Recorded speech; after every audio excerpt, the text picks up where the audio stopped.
오늘은 찬양으로 하나님을 영화롭게, 예배로 삶을 새롭게라는 제목으로 히브리서 13장 15절에서 16절까지의 말씀을 함께 생각해 보겠습니다. 사랑하는 성도 여러분, 희망찬 2026년 새해가 밝았습니다. 새해를 시작하면서 우리는 어떻게 살 것인가를 다짐합니다. 여러분은 어떤 계획과 다짐을 하셨습니까? 저는 말의 해인 병원년에는 뱃살을 좀 빼고 말 근육을 가져보려고 합니다. 우리 교회도 새해 말처럼 힘차게 뛰는 한 해가 되시기를 축복합니다. 저희가 앞에서 함께 제창했던 것처럼 오늘 설교 제목은 2026년 우리 교회의 표입니다. 찬양으로 하나님을 영화롭게, 예배로 삶을 새롭게. 새해에 우리가 함께 기억하고 이루어야 할 목표입니다. 다시 한번 제창해 볼까요? 찬양으로 하나님을 영화롭게, 예배로 삶을 새롭게. 이것은 우리 교회의 새해 목표이기도 하지만 우리 인생의 목표이고 목적입니다. 시편 150편 6절에 호흡이 있는 자마다 여호와를 찬양할지어다 할렐루야. 이사야 43장 21절에 이 백성은 내가 나를 위하여 지었나니 나를 찬송하게 하려 함이니라. 찬양과 예배는 인간의 본분이며 교회와 성도의 축복입니다. 모든 사람이 하나님을 찬양하고 예배해야 하지만 하나님의 택함과 부르심을 받은 사람만이 할 수 있는 것입니다. 세상은 이런 우리를 비웃습니다. 참 배부른 소리 한다. 생존 경쟁이 치열하고 할 일 많은 세상에서 한가롭게 모여서 노래 부르고 먹고 마시며 쓸데없는 소리나 하고 시간 낭비, 돈 낭비, 에너지 낭비라고 말합니다. 차라리 잠이나 더 자고 잘 쉬어서 월요일부터 열심히 살라고 합니다. 그런데 여러분, 우리의 찬송은 단순한 노래가 아니고 우리의 예배는 그저 종교적 의식이 아닙니다. 노래가 인간의 마음과 생각의 표현과 전달이라면 찬송은 하나님께 드리는 예물입니다. 예배는 신에게 예를 갖추는 의식이 아니라 살아계신 하나님의 임재와 우리와의 만남과 교제, 치료와 회복입니다. 그리고 이 찬송과 예배는 단지 정한 시간과 정한 예배당에 모여서 하는 행위가 아니라 우리의 가장 고귀한 삶의 방식입니다. 오늘 본문이 이것을 말씀합니다. 그러므로 우리는 예수로 말미암아 항상 찬송의 제사를 하나님께 드리자. 이는 그 이름을 증언하는 입술의 열매니라. 항상 찬송의 제사를 하나님께 드리라고 말씀합니다. 오늘 이 주일 일요일뿐만이 아니라 항상 매일, 매시, 매분, 매초, 매순간 드리라는 그러한 말입니다. 아니, 어떻게 하루 종일 찬양만 하고 있습니까? 할 일이 얼마나 많은데요.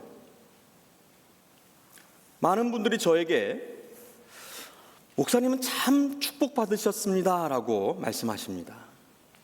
이렇게 예쁜 사모님이 꾀꼬리 같은 목소리로 부르는 찬양을 매일 들을 수 있잖아요. 여러분, 가끔 듣는 것이 좋습니다. 또 하나님께 올려드릴 때 멀리서 듣는 것이 좋습니다. 매일 연습하는 것 가까이서 들으면 귀가 따갑습니다. 저희 아이들도 동일하게 얘기합니다. 여러분, 항상 찬송의 제사를 하나님께 드리라는 것은 찬송은 노래가 아니라 삶이라는 것입니다. 예배는 의식이 아니라 삶입니다. 부르는 것, 드리는 것이 아니라 사는 것입니다. 찬송과 예배를 삶으로 살라는 말씀을 우리에게 하고 있습니다. 오직 선을 행함과 서로 나누어 주기를 잊지 말라. 하나님은 이 같은 제사를 기뻐하시느니라. 하나님이 기뻐하시는 제사는 의식이 아니라 삶이라는 것입니다. 예쁜 목소리로 아름다운 화음을 이루어 부르는 노래가 아니라, 멋진 예배당에서 드리는 화려한 예배가 아니라 선을 행함과 서로 나누어 주는 삶이라고 말씀합니다. 그러니까 진짜 예배는 여기에서 드리는 것이 아니라 예배당을 나가는 순간부터 진짜 예배가 드려지는 것입니다. 예배가 마치면 저 문 앞에서 여러분들과 인사를 나눕니다. 예배 전에 인사를 나눈 분들도 있지만 인사를 나누지 못한 분들이 계셔서 다시 한번 인사드리고 안부를 묻습니다. 그런데 어떤 분은 밝은 표정으로 반갑게 인사하는 분이 있는가 하면 어떤 분은 굳은 표정으로 뻣뻣한 인사를 나누시는 분이 계십니다. 그러면 저는 내가 오늘 뭘 잘못했나 이렇게 생각하게 됩니다. 제일 굳은 표정으로 인사도 하지 않는 분이 바로 제 아내입니다. 물론 매일 보니까 또 은혜를 받고 감동이 되어서 울었을 수도 있고 깊이 생각하고 결단했을 수도 있습니다.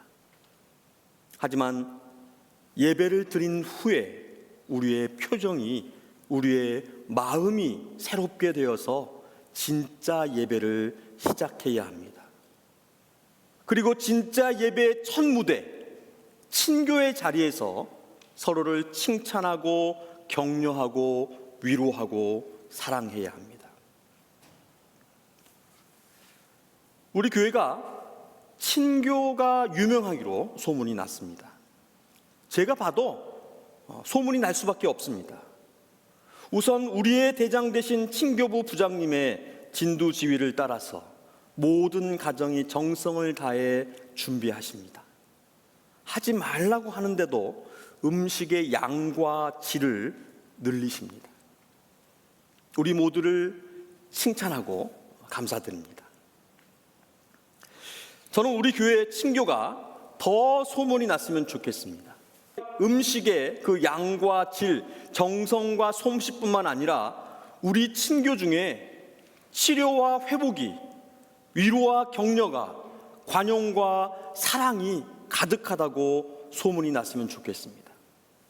우리 교회 밥을 먹고 몸이 건강해졌다고, 우리 교회 친교에서 상한 마음이 치료되었다고, 우리의 친교가 교회를 더욱 건강하게, 더욱 사랑하게 한다고 시카고 지역에, 전미에, 전 세계에 소문났으면 좋겠습니다. 진짜 예배는 예배당을 나서면서부터입니다. 그 첫 무대는 친교이고, 다음은 가정이고, 그리고 직장과 세상입니다. 오직 선을 행함과 서로 나누어 주기를 잊지 말고 진짜 예배를 하나님께 드리시기를 축복합니다. 이는 그 이름을 증언하는 입술의 열매니라. 이 진짜 예배가 그 이름을 증언하는 입술의 열매가 된다고 합니다. 그 이름은 누구의 이름입니까? 그러므로 우리는 예수로 말미암아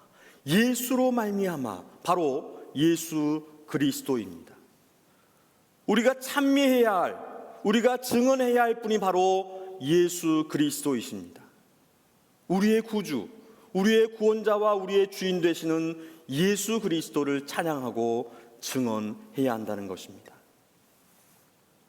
우리를 구원하신 이를 찬양합시다.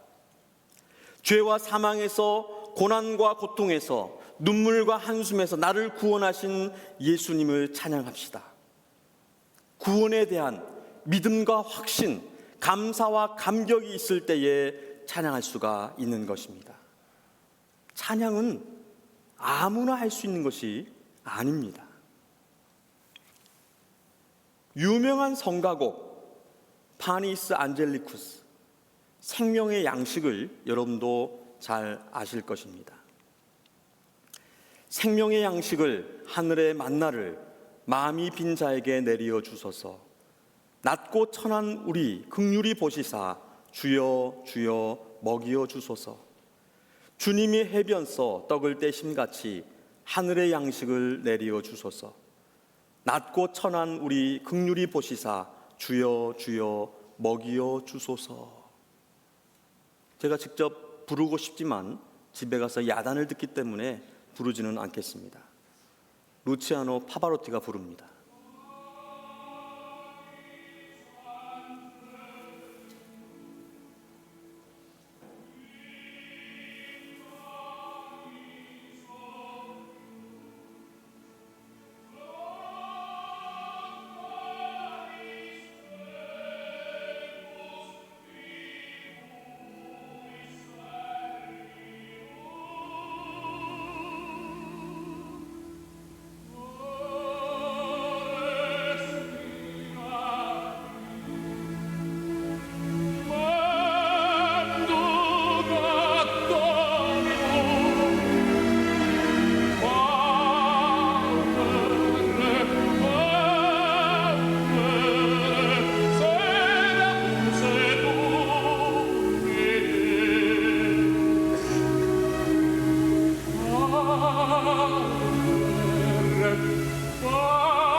(1978년) 크리스마스에 캐나다 몬트리올 노틀담 대성당에서 파바로티가 42세에 불렀던 동영상입니다. 이 노래의 라틴어 원문을 직역하면 이렇습니다. 천사들의 빵이 사람들의 빵이 되고 하늘의 빵이 예표들과 모형들을 성취한다. 오 놀라운 일이라. 가난한 자, 종, 그리고 겸손한 자가 주님을 먹는다라는 가사입니다. 하늘의 빵, 생명의 양식인 주님의 몸을 가난하고 비천한 자들이 먹는 놀라운 은혜를 노래합니다. 여러분, 파바로티는 카톨릭 신자였습니다. 그가 진짜로 예수님을 구주로 믿고 구원의 확신과 감사로 이 성가를 불렀다면 찬양일 것이고, 그렇지 않았다면 그냥 노래입니다. 우리가 부르는 찬송이 예수님을 구주로 믿고 고백하고 부르면 찬양이지만 그 고백이 없다면 그냥 노래에 불과합니다. 그래서 찬양은 기쁠 때만 부르는 것이 아니라 슬플 때에도 부르는 것입니다. 이것을 오늘 본문이 찬송의 제사로 말씀합니다. 왜 찬송을 제사라고 했을까요? 왜 찬송의 제사라고 했을까요? 히브리서는 개종한 유대 기독교인들에게 쓰는 편지입니다. 예수를 믿는 히브리인들에게 구약의 율법과 제사가 어떻게 예수 그리스도에게서 성취되었는지를 실증적으로 설명하는 성경입니다. 그래서 제사라는 표현을 써서 찬송의 제사라고 했습니다. 구약시대의 제사는 피 흘림과 죽음, 즉 희생이 필요했습니다. 찬송을 제사라고 한 이유는 내 감정과 상황이 허락하지 않을 때에도 드려야 하기 때문입니다. 기쁠 때나 슬플 때나 어느 때든지 기쁠 때 부르는 것은 누구나 할 수 있습니다. 그러나 삶이 고달프고 이해할 수 없는 고난 앞에서도 하나님이 옳으십니다, 하나님이 맞습니다 라고 고백하는 것, 나의 자아를 죽이고 주님을 높이는 것이 바로 찬송의 제사입니다. 몇 년 전 일입니다. 어느 날 까톡하고 메시지가 왔습니다. 그리고 한 찬양 링크가 연결되어 있었습니다. 하나님의 부르심에는 후회하심이 없네. 내가 이 자리에 선 것도 주의 부르심이라. 하나님의 부르심에는 결코 실수가 없네. 나를 부르신 하나님의 신실하심을 믿네. 작은 나를 부르신 뜻을 나는 알 수 없지만 오직 감사와 순종으로 주의 길을 가리라. 때론 내가 연약해져도 주님 날 도우시니 주의 놀라운 그 계획을 나는 믿으며 살리. 날 부르신 뜻 내 생각보다 크고 날 향한 계획 나의 지혜로 측량 못하나 가장 좋은 길로, 가장 완전한 길로 오늘도 날 이끄신 믿네. 신실하신 주를 찬양해. 손경리 목사님의 하나님의 부르심이라는 찬양이었습니다. 제가 교회 사역 중에 참 힘들고 어려웠을 때였습니다. 그때는 몰랐던 그런 찬양이었습니다. 한 집사님께서 보내주셔서 알게 되었고 정말 많이 들었습니다. 제 소명과 사명에 대해서 회의가 들 정도로 힘들었던 그런 순간이었는데 큰 힘과 위로가 되었고 제 소명과 사명에 대해서 다시 한번 확인했었습니다. 그런데 이 찬양을 보내준 그 집사님도 참 힘들고 어려운 순간을 지나고 계셨었습니다. 그러니까 당신도 힘들고 어려운 순간을 찬양으로 이기고자 그 은혜와 감동을 저에게 전해주셨던 것입니다.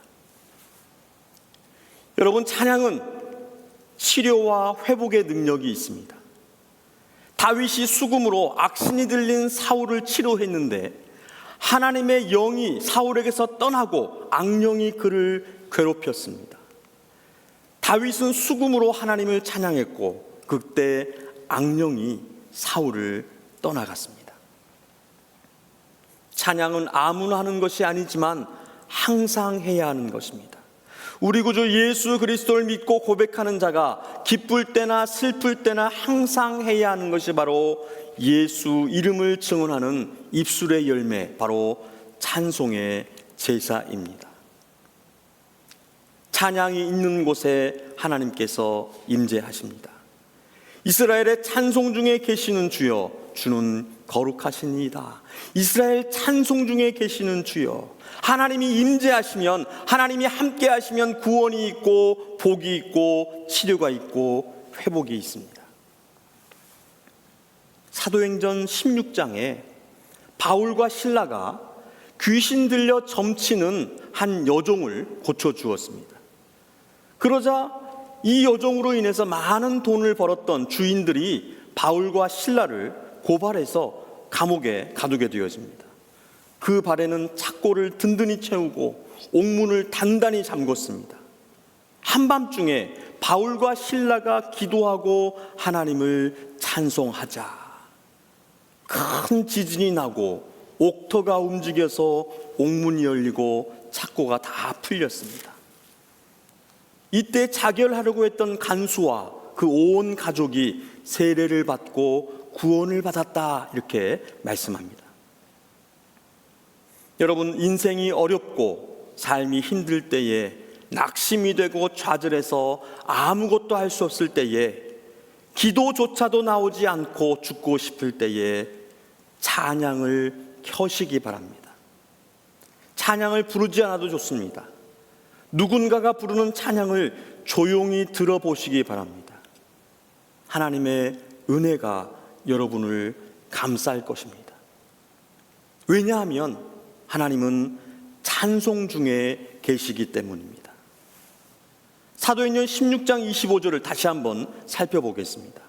한밤중에 바울과 실라가 기도하고 하나님을 찬송하며 죄수들이 듣더라. 죄수들이 듣더라. 죄수들은 기도하고 찬송하지 않았습니다. 단지 바울과 실라가 기도와 찬송을 드렸고 그것을 죄수들이 들었던 것입니다. 그런데도 그들의 매인 것이 다 벗겨졌다, 이렇게 성경은 말씀합니다. 지금 어렵고 힘든 순간을 지나십니까? 찬양을 들으시기 바랍니다. 함께 찬양을 부르시면 더욱 좋습니다. 찬양의 자리에 나오시면 더더욱 좋습니다. 찬양의 삶을 사시면 이미 우리는 하나님의 은혜의 바다에서 헤엄치고 있는 것입니다. 2020년 새해를 우리 교회는 찬양의 해로 선포합니다. 여러 사역을 종합적으로 하겠지만 찬양에 좀 더 중점을 두려고 합니다. 우리 교회가 잘할 수 있는 것, 그리고 잘하고 있는 것이 바로 찬양입니다. 지난 예배 만족도 조사에서도 찬양에 가장 많이 은혜를 받는다고 답해 주셨습니다. 제가 살짝 삐졌습니다. 이 설문 때문에 올해를 찬양의 해로 정한 것은 아닙니다. 2024년 교회를 시작하고 한목교에서 제가 이미 밝힌 바입니다. 교회를 시작하는 2024년에는 기도로 시작을 했습니다. 그래서 토요 아침 기도회 때에 기도에 대한 말씀을 전했습니다. 작년 2025년은 말씀의 해로, 올해는 찬양의 해로, 내년 2027년은 선교의 해로, 내후년 2028년은 교육의 해로, 2029년에는 건축과 구제의 해가 될 것입니다. 2029년의 건축과 구제는 우리 교회 건물 건축이 아니라 하나님 나라를 건축하는, 하나님 나라의 백성을 먹이는 구제가 될 것입니다. 여러분, 올 한 해에 찬양 많이 하시기 바랍니다. 예배 많이 드리시기 바랍니다. 부르고 싶은 찬송이 있으면 카카오 채널에 올려주시고, 찬송을 부르다가 은혜 받은 가사가 있으면 또 카카오 채널에 올려주셔서 함께 나누었으면 좋겠습니다. 그 은혜와 감동을 함께 했으면 좋겠습니다. 그리고 2월 14일부터 15일에 있을 손경림 목사님 초청 찬양 간증 집회에 모두 나오시고, 혼자만 나오지 마시고 위로와 회복이 필요하신 분들을 모두 데리고 나오시기 바랍니다. 그리고 5월에 있을 로고스 교회와의 연합으로 하는 그 음악회에는 미국 교회와 우리 교회가 연합으로 하나님을 찬양하고 우리 교회의 다음 세대 찬양 유망주들을 세우려고 합니다. 레이즈업 금요 기도회 때에는 앞에서 말씀드린 것처럼 둘째 주 기도회 때에 찬양을 더욱 풍성하게 부르려고 합니다. 또한 찬양팀도 가르쳐서 구성하고 찬양 세미나도 계획하고 있습니다. 사랑하는 여러분, 올 한 해 찬양으로 하나님을 영화롭게, 예배로 삶을 새롭게 하는 한 해가 되시기를 축복합니다. 우리의 찬송과 예배를 기뻐 받으시는 하나님께서 우리와 함께 하실 것이고, 영광을 받으신 하나님께서 우리에게 임재하셔서 우리를 구원하시고 치료하시고 회복시키실 것입니다. 기억합시다. 진짜 예배는 예배당 문을 나가면서부터입니다. 우리의 예배는 삶으로 완성되어집니다.